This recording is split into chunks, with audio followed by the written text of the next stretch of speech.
আসসালামু আলাইকুম। বাংলাদেশ বেতার সিলেট সংবাদ পড়ছি ফৌজিয়া আজিজ।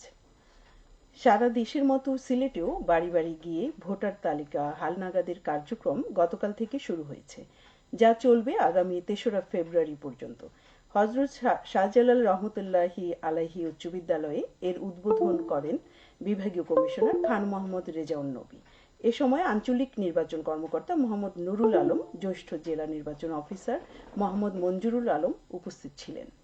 এদিকে নতুন ভোটার নিবন্ধনের লক্ষ্যে বাড়ি বাড়ি গিয়ে তথ্য সংগ্রহ করবেন মাঠকর্মীরা। বিশেষ দিবসের ছুটি ব্যতীত সাধারণ ও সাপ্তাহিক ছুটির দিনেও নিবন্ধন এবং তথ্য সংগ্রহ কার্যক্রম চলমান থাকবে। ২০০৮ সালের ১লা জানুয়ারি বা তার আগে যাদের জন্ম কিংবা যারা আগের ভোটার তালিকা হালনাগাদের কার্যক্রম থেকে বাদ পড়েছেন তাদের তালিকায় অন্তর্ভুক্ত করা হবে। এ সময় নতুন ও বাদ পড়াদের তথ্য সংগ্রহ ছাড়াও বিদ্যমান তালিকা থেকে মৃতদের নাম বাদ দেওয়ার জন্য তথ্য নেওয়া হবে। এর আগে গত ২রা জানুয়ারি চলতি বছরের খসড়া ভোটার তালিকা প্রকাশ করে নির্বাচন কমিশন। এতে নতুন করে যুক্ত হয়েছে প্রায় ১৮,৩৩,০০০ ভোটার। ২০২৫ সালের ১লা জানুয়ারি যারা ভোটার হওয়ার যোগ্য হয়েছেন এবছরের হালনাগাদে তারা তালিকায় যুক্ত হলেন। নতুন ভোটারদের নিয়ে দেশে ভোটার সংখ্যা দাঁড়িয়েছে প্রায় ১২,৮৪,৮৪,০০০। শহীদ রাষ্ট্রপতি জিয়াউর রহমানের ৮৯তম জন্মবার্ষিকী ও জিয়া স্মৃতি পাঠাগারের ১২তম প্রতিষ্ঠা বার্ষিকী উপলক্ষে আমার তুলিতে আমার দেশ চিত্রাঙ্কন প্রতিযোগিতা ও পুরস্কার বিতরণ অনুষ্ঠিত হয়েছে মৌলভীবাজারে। কেন্দ্রীয় শহীদ মিনার প্রাঙ্গণে গতকাল বিকেলে জিয়া স্মৃতি পাঠাগারের সভাপতি বীর মুক্তিযোদ্ধা অ্যাডভোকেট মুজিবুর রহমান মুজিবের সভাপতিত্বে পাঠাগারের সাধারণ সম্পাদক মনোয়ার আহমেদ রহমানের সঞ্চালনায় অনুষ্ঠিত প্রতিযোগিতায় প্রধান অতিথি ছিলেন মৌলভীবাজার পৌরসভার সাবেক মেয়র মোহাম্মদ ফয়জুল করিম ময়ূল। এতে ১৮ জন শিশু অংশ নেয়। পরে অনুষ্ঠিত হয় পুরস্কার বিতরণ। এতে পাঠাগারের সদস্য সহ ১৫০ শতাধিক গণ্যমান্য ব্যক্তি উপস্থিত ছিলেন। জিয়া স্মৃতি পাঠাগার মৌলভীবাজার জেলা শাখা এর আয়োজন করে। হজরত শাহজালাল আন্তর্জাতিক বিমানবন্দর কর্তৃপক্ষ সৌদি আরবের হালনাগাদ স্বাস্থ্যবিধি অনুসারে হজ ও উমরা যাত্রীদের জন্য মেনিনজাইটিস টিকা গ্রহণ বাধ্যতামূলক করার জন্য নতুন নির্দেশিকা জারি করেছে। এই নির্দেশিকা ১০ ফেব্রুয়ারি থেকে কার্যকর হবে।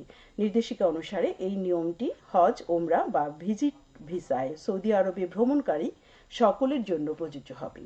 ওমরা ও হজযাত্রীদের ভ্রমণের কমপক্ষে ১০ দিন আগে মেনিনজাইটিস টিকা গ্রহণ করতে হবে এবং ভ্রমণের সময় তাদের সাথে টিকাদান সনদ বহন করতে হবে। তবে এই নির্দেশিকা ১ বছরের কম বয়সী শিশুদের বাধ্যতামূলক টিকাদান থেকে অব্যাহতি দিয়েছে। এছাড়াও গত ৩ বছরের মধ্যে যারা টিকা গ্রহণ করেছেন তাদের সৌদি আরবে প্রবেশের জন্য পুনরায় টিকা গ্রহণের প্রয়োজন নেই। সৌদি আরবের বেসামরিক বিমান চলাচল কর্তৃপক্ষ আগামী ১০ ফেব্রুয়ারি থেকে সকল বিমান সংস্থাকে এই নিয়ম কার্যকর করার নির্দেশ দিয়েছে। মাতৃত্বকালীন মৃত্যু রোধ ও নিরাপদ প্রসবের জন্য চা শ্রমিক গর্ভবতী মায়েদের মধ্যে সচেতনতা সৃষ্টির লক্ষ্যে দিনব্যাপী ক্যাম্পেইন অনুষ্ঠিত হয়েছে মৌলভীবাজারে।